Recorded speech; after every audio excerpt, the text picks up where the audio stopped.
conteneur yango todo sala adi londolé Feli ah Mosengo Feli todo sala conteneur ba voiture todo tina Kisasa ba carton ezo kine Kinshasa et en plus la bonne chose voiture na yo ko tina na Kisasa te prends pas la tête yela bisongo charger biloko na yo te relivrer à domicile sans un bon au teki to c'est parti.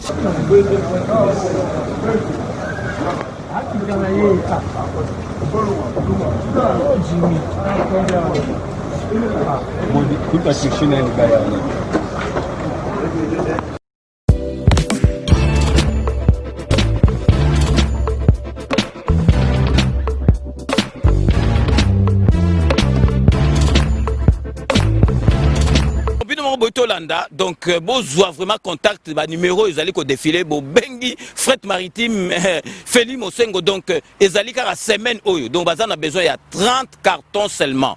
Donc, il y a 3 cartons, moi que vous allez au filet, et qui, kilo, vous allez compter, vraiment, besoin contact, vraiment, il faut consommer congolais, ceux qui congolais, ça les locaux, qui aident tout le monde, chinois, vraiment, ils allaient, malam ou mingi.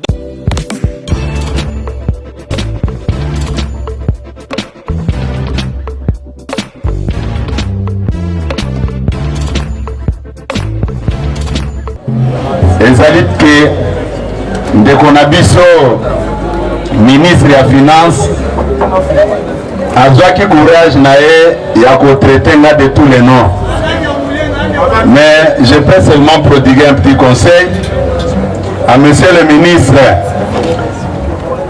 Il n'y a rien de la mauvaise foi, il n'y a rien de la mauvaise foi. J'ai proposé des ministres comme vous qui sont au gouvernement.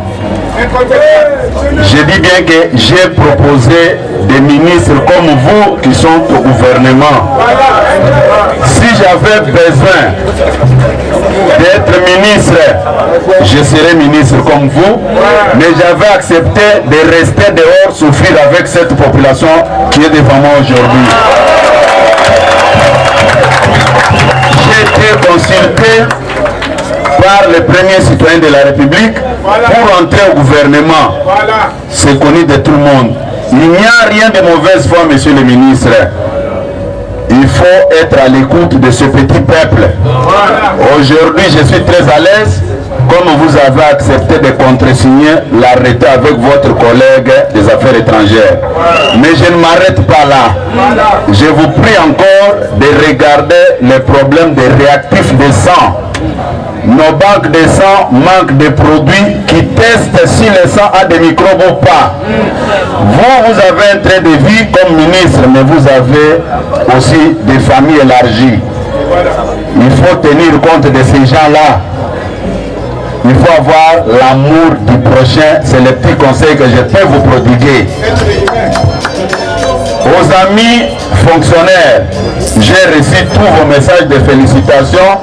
Comme maintenant, le ministère des Finances a accepté de vous payer. Dans les Saintes Écritures, c'est condamnable. Quand quelqu'un vous rend un service, il faut le payer. Il n'y a rien de mauvaise foi. Je ne peux pas perdre mon temps pour répondre à tout ce que tu as rencontré. Je ne peux pas gaspiller mes munitions à votre niveau. Moi, j'ai un problème avec celui qui vous donne des instructions de bloquer le chef de l'État. IDPS viva! IDPS viva! Ndeko na biso ministre ayeba ke naza na ba munitions ko perdre siriete. Ba munitions nanga nazo garder yango pona ko diriger yango esika zwelaka ba instruction na ye. Comment nakola ko sera baisser na niveau na ye? Non, aza na niveau nanga te. Je l'ai dit et je pèse mes mots. Ye ndeko na biso naza koyebisa ye boye. Il était trop pressé pour la kokende ko fondanga. mais ba magistrat ici qui déposer ba plainte wana eza bato ya za ko faire marcher comme des petits enfants lelo na lobeli ndeko na biso ministre que futa ba magistrat puisque cheval de bataille chef de l'État c'est l'État de droit. Nous voulons voir les magistrats mener un bon train de vie pour rendre bango pauvreté pour banda kondima corruption. Libérer mbongo ya bato ya cour constitutionnelle, conseil d'état, cour de cassation. Libérer mbongo ya bato wana bazo kosenga yo ya kimanjante bazo senga mbongo na bango soki ozwi badete o na bango futa bango mbongo. Tu ne verras pas le secrétaire général dénoncer ça. IDPS viva! IDPS viva! Lelo naza koloba boye. Nayokaki bapesa nga sango que non, le dossier est en train de bouger au niveau de la banque centrale pour na makambo oyo etali ba réactif oyo testaka makila oyo balingai kofuta te. Ndeko ministre, mais vous avez aussi des familles. Ceux qui vendaka na bandako ya kitoko zotao na bamitu ya kitoko, mais ba famille no nyonso batambolaka na bamitu ya kitoko te. Il faut kozala na motema malamu ya bomoto. Okoki jamais nasekaki mingi tango ndeko na biso na lobby. Oh non, c'est de la mauvaise foi. Il n'y a rien de mauvaise foi. J'ai proposé des ministres au même titre que hier, ma collègue. S'il a des doutes, qu'il vérifie auprès du Premier ministre. Moutouakenda ko pesa liste boye salingai. Ngai moutouakenda ko pesa ngo. Je peux discuter avec ses chefs et non lui. IDPS viva! IDPS viva! Et loko énerva kinga ezanini. La manière dont le président de la République azalaki traité nakoki koloba ke na famille politique na bango mobimba muto azana Trump ya Félix Tshisekedi azati. IDPS viva! C'est un monsieur très bien éduqué qui respecte tout le monde. Sur ce point-là, je ne permettrai jamais que Mouto profite de la bonne éducation pour la kosakana naye. Comment expliquer? On va dresser certaines personnes pour dresser la population contre le président de la République. Démarche ezakini il faut toyoka na malamu. Tango bazali koloba boye, il y a dépassement, il y a ba dépense au niveau de la présidence de la République. Ba dépenser mbongo na ndenga mabe. Or na makambo wana charge ya makasi eza ya Joseph Kabila. Il faut parler de ça de cette manière. Est-ce que vous avez dit que mokonzi ya mboka azana ba arriéré de salaire? Ah, ne soyez pas surpris, puisqu'il faut qu'on en parle maintenant. Or Kabila qui n'est pas en fonction, ceux qui makambo mbongo na ekomi na ministère de finances va libérer mbongo. Et bolingi batu bakanga minoko. C'est fini. Comme il a de petites relations au sein du parti, puisqu'au sein du parti, il y a aussi des moutons noirs. Oh, babande kolobono, Augustin Lobaki Mabe, Nazako et Saba mouton noir wana boy. Je me suis battu dans ce pays du temps de Mobutu, Kabila Laurent et Kabila Joseph. Ceux qui n'ont pas le chapeau il y a des cicatrices ici. Les bourgeois n'ont jamais connu ce que moi j'ai connu. La police, seulement parce que vous réclamez les changements dans votre pays. Général, vous avez raison.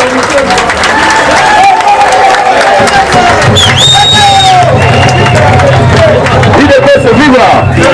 IDPS viva! Namoni bandeko na biso bayaka kosepesa. Bobeta nzembo bakomesana wana nayoka yango nano. Nzembo bakomesana.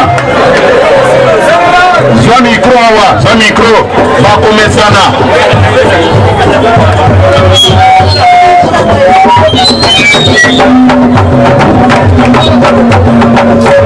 Oh mame, le.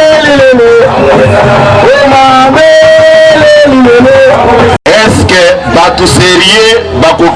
balobake Kabila doit revenir en 2023. Mutu oyo toyoka na malamu, mutu oyo mutu na ye eza kosala akoki ko réfléchir un seul instant te que Kabila zonga na 2023.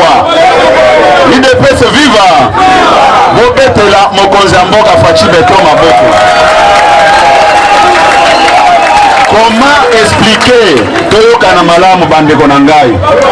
Comment expliquer batu oyo baza ko se sacrifier pona yo, pona ekolo, mais bana na bango bazotanga na mabele, ba militaire, la manière dont Kabila avec son régime va maltraiter bango. Lelo mokonzi ya mboka Félix Tshisekedi ake kotongela bango ba école na Kanchachi pona mwana soda atanga na même train de vie que mwana mutu nyonso. Est-ce que ça mabe? Est-ce que ça mabe? Aya koyebisa biso que les militaires sont mal payés, les militaires sont mal nourris. Ye tango azalaki wana abane ko traiter ba militaire ndenge nini? IDPS viva! IDPS viva! Lelo mokonzi ya mboka asali boye. Est-ce que biso na IDPS tozalaki na basoda? Tozwi kaka basoda oyo bango babandaki ko maltraiter wana. Totomboli bango tolobi bandeko boza na mutuya bozala na biso. Lelo ekomi bitumba autour ya armée. Est-ce que armée ezalaka politisé? Biso tondimi ko travailler kaka na basoda oyo bango babandaki ko maltraiter. Yango bomoni mokonzi ya mboka aza ko améliorer conditions de vie na bango. Est-ce que batu wana baza na mayele te po bamona ke muto depuis aye aza ko s'intéresser kaka na biso?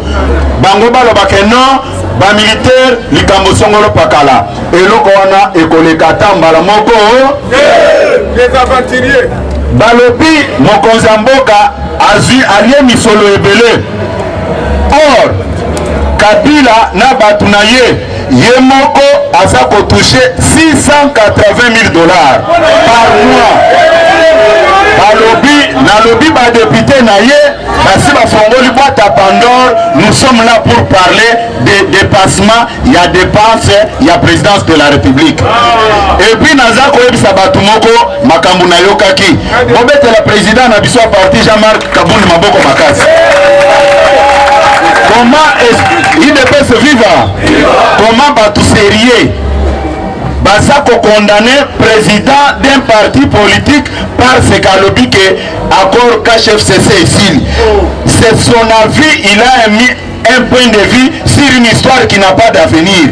Ezana titozana mutuka ngana lobi ke mutuko yo ezoke lotia biso na lubulu na mon importance na ngote ce que olingi kokufa ke ndo kufa na ye etalinga te. IDPS viva! Kabund aza na droit ya koloba parce que aza kodrene monde derrière lui. Balobaki boye na consultation wana mokonzi ya mboka alobaki ke akoconsulte batu oyo baza représentatif na population ebele nsima na bango. Bino nyonso ndenge boza boye. Nous l'IDPS nous avons décrété une marche sur toute l'étendue de la République et batu batamboli Congo mobimba. Toza na droit te me towelele loko te. Bon mibetele maboko makasi.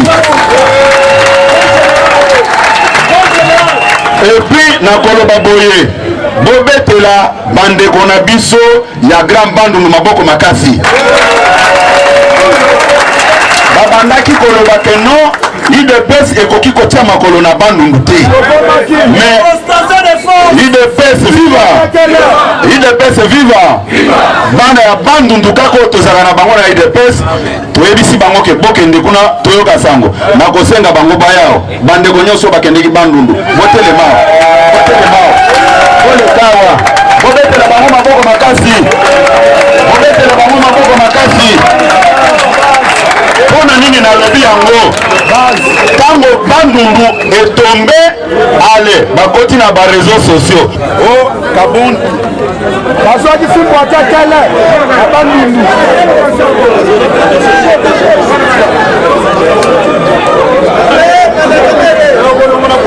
baya na Mabundi. Robert la biso nzembo moko kuna. Simbo gagale.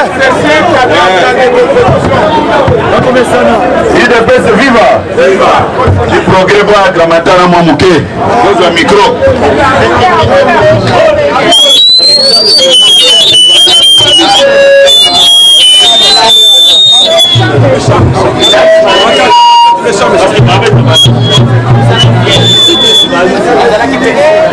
Otoyembi tribalisme. Tribalisme. Zande mate. Ikolo gaswa tosala bomoko. Ikolo gaswa tosala bomoko. Maboba elo na fachi. Maboba elo na fachi. Otoyembi tribalisme. Zande mate. Tribalisme. Zande mate.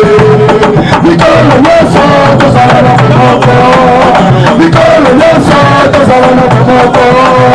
Toto mamoka elo na fachi. Toto mamoka elo na fachi. Como santale. Baba ine tribale. Baba bandundu.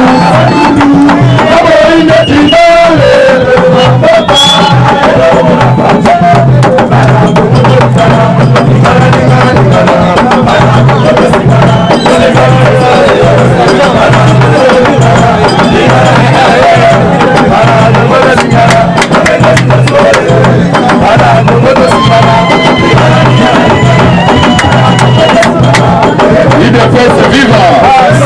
IDPS viva. Naza koyebisa bino lelo secret nanga moko. Bato ebele soki nalobi basepelaka. Mais je vais vous dire une chose. Un homme politique arialisaka pamba pamba te. Soki botali bien ba réaction nanga eyaka na moyen ya légitime défense. Soki namoni ke ba attaquer biso mingi nde na bimaka pe pona ko riposter contre Banguna. Yango na lobi boye. Bango baye ba lobi mokonzi ya mboka aza kobebisa misolo ya mboka. Nga na lobi ok, c'est un bon débat tosala yango. De quel droit Kabila touche 680 000 $? IDPS viva. Bande kwana balobi, FCC balobi, respect à constitution. Constitution est lobby que il n'y a qu'un seul garant de la nation. Un seul. Or, pour la Bango, il y a un garant des institutions et un autre garant de Kindakati. IDPS viva. Babilo Kowana et Panabiso et Kolekata. Balobi, il faut qu'on respecte la constitution. Ce qui te suit la constitution. Mais Bangonio se bako kangama. Conscient Bango Bazolo Bana. Bako kangama. Puisque Kabila Stati Naye. Et ça reconnu qu'Aza sénateur à vie. C'est-à-dire, Lelo, Aza na statut à sénateur. IDPS viva. Est-ce que sénateur Aza na salaire à 600 000 $? Sénateur Aza na salaire à 600 000 $. Et puis Aza kofutama moi nyonso. IDPS viva. Né yango na lobi boye.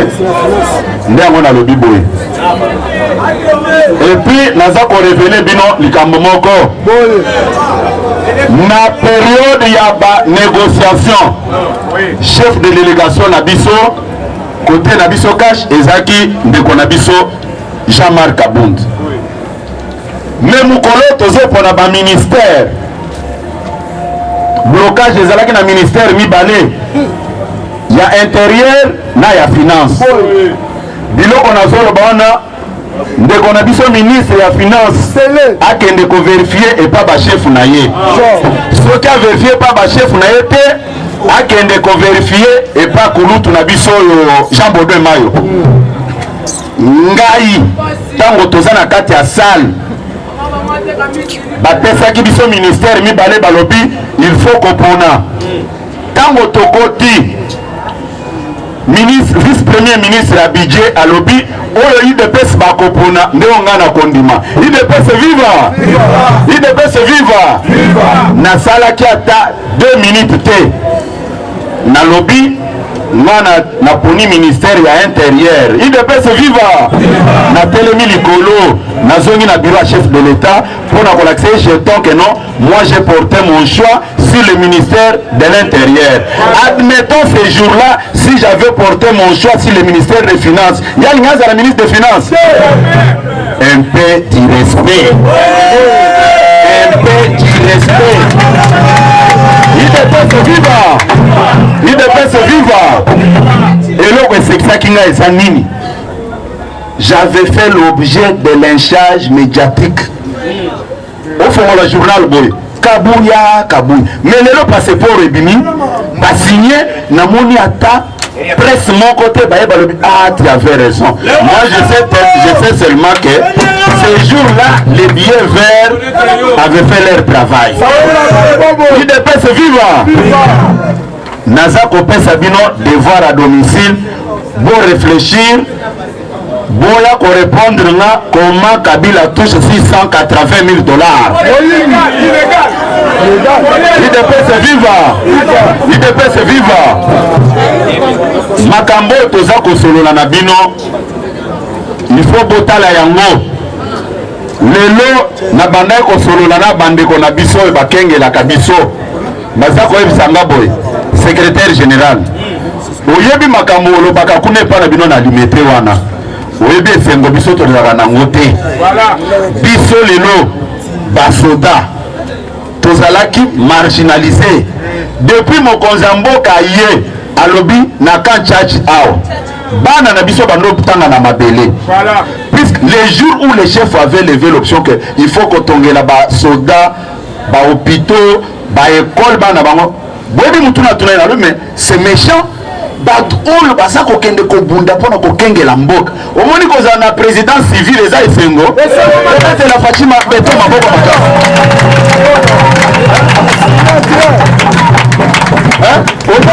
ovandi na bato ozomiti ya place na bango baza na bana baza na basi mais bana na bango bazotanga na mabele. Quelle méchanceté. Et puis bato no balobi 2023 c'est bon misaki bango pouvoir babon misaki yango na banque nini pouvoir yango babon misaki yango IDPS viva na yoki ba mususu balobi toyokana nanu biso tolingi kosécuriser ba frontière na biso pour rétablir autorité de l'État sur toute l'étendue de la République. Mais le kola bango ba mesana ko créer ba milice na bango pona babanda ko se cacher derrière. Lelo ba monika ba avion etamboli ezono ou eza politique ba muscle. Oh papa, c'est-à-dire ozaki na makanisi mabe. Ozaki na makanisi mabe. IDPS viva. IDPS viva. Na lingi ko songela likambo. Balobi boye.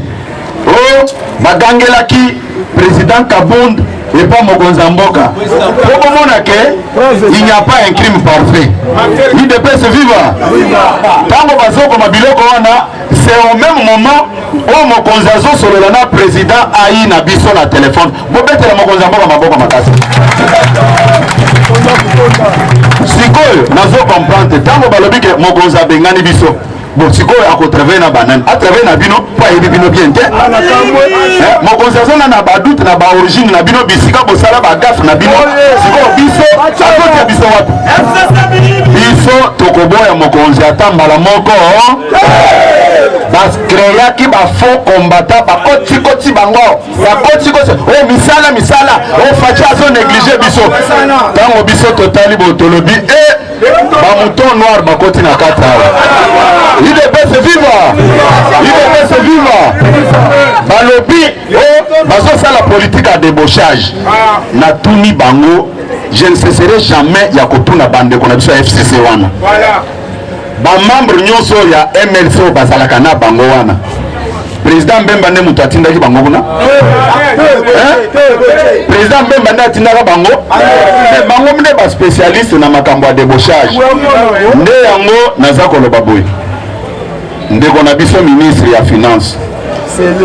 Ngai naza na yo problème te.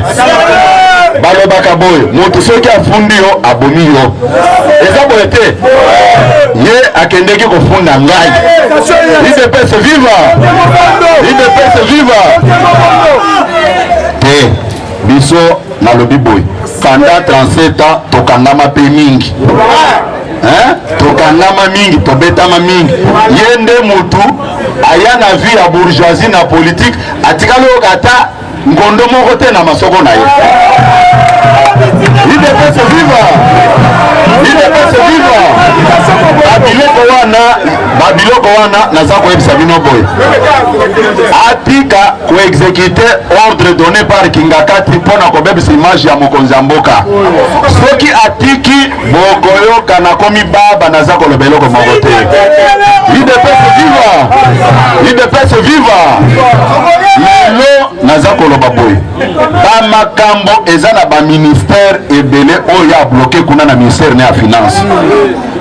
Comment expliquer nga secrétaire général parti na biso IDPS eza na baministre na gouvernement wana. Vous pensez que ba combattant muswana akoya ko souffler na likambo te avec des preuves à l'appui? Yo ministre yo salaki concours ya kobima ministre batu baza na mwa kolobe pa na hotel. C'est quoi ça? IDPS viva IDPS viva naza kolobango boye nayebi ke azana ba mouton noir na kati ya IDPS jour ya matinée politique na dénoncer ba mouton noir na nyonso bazana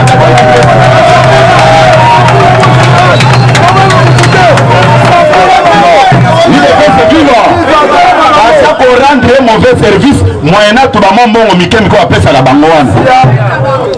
Combien sont allés faire des faux rapports, des rapports bidons auprès du chef Okabouya mal parlé? Ah bon?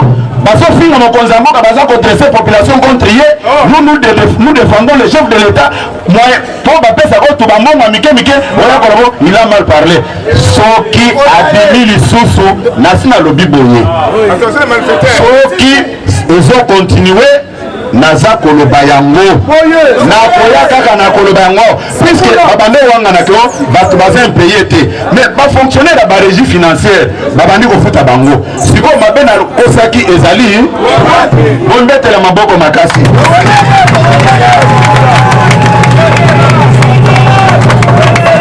nakanisi na efseki binoke bandeko bakendeki bandundu bandeko bakendeki bandundu bato bakendeki Kikwit bauti kosilisa débat ke ono balingaka IDPS na Kikwit te bino moko bomonaki bilili elobaki naza koyebisa bandeko ya bandundu boye demande na bango oyo basengi chef de l'État akende kuna nakanisi ete tokokomisa message ya kotala agenda na ye akokita kuna mpona kokende kosepela na bana bantu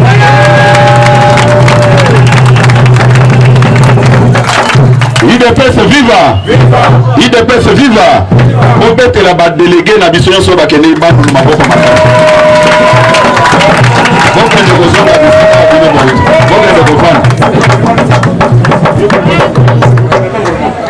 IDPS viva na maimatali ba organisateur ya rencontre ya lelo naza ko remercier bino mingi na oyo bino bosali pona honorer combat politique na biso ya kopesa nga diplôme de mérite na makambo oyo na denonsaki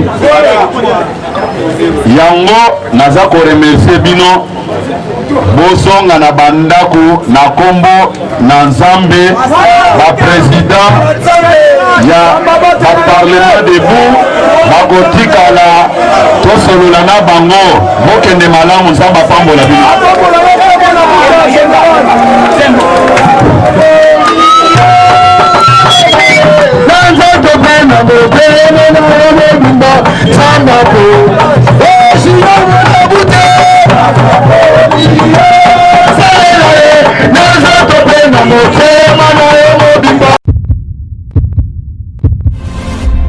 Eshima, votre magazine qui bat au rythme de l'actualité.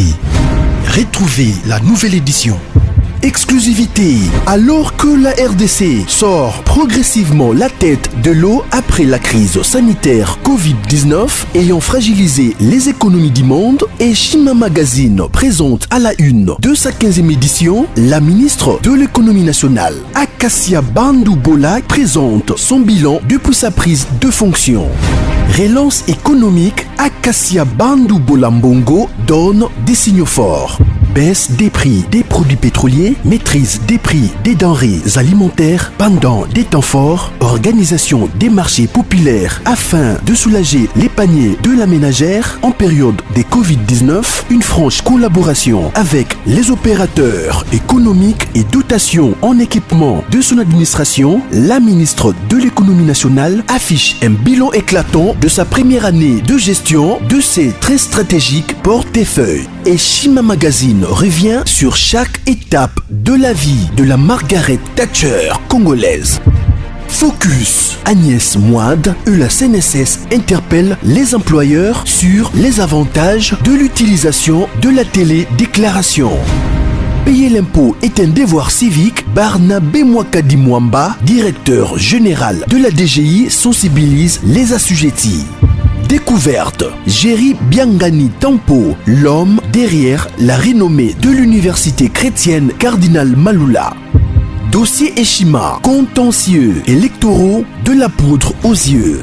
Économie, les scandales financiers ont la peau dure en RDC. Interview, Ted Belechai Kassonda, secrétaire exécutif national de la Ligue des jeunes de l'UDPS. Bras de fer entre la CPI et les USA. Fatou Bensouda défie Donald Trump. Retrouvez l'intégralité du magazine Eshima dans les kiosques. Eshima Magazine, un nouveau standard d'information.